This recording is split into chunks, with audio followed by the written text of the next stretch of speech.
AIOT stock analysis and AIOT stock prediction.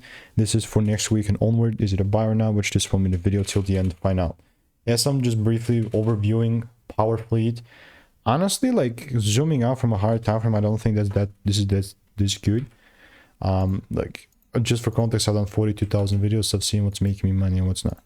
So what do I mean by that is that it's very personal, very subjective, mate. For me, like if I really wanted to take things up, the price, I mean, yeah, for me to be bullish, it must break above 640. We're not nowhere near that. So honestly speaking, yeah, I do see it gives me this sort of shift. You know, I'm still gonna look to double down on this lower side. But if you do want to learn how I'm making 5-10K per month trading, just click the first link in the description, get my free emails. Of course, I'll continue to keep you updated.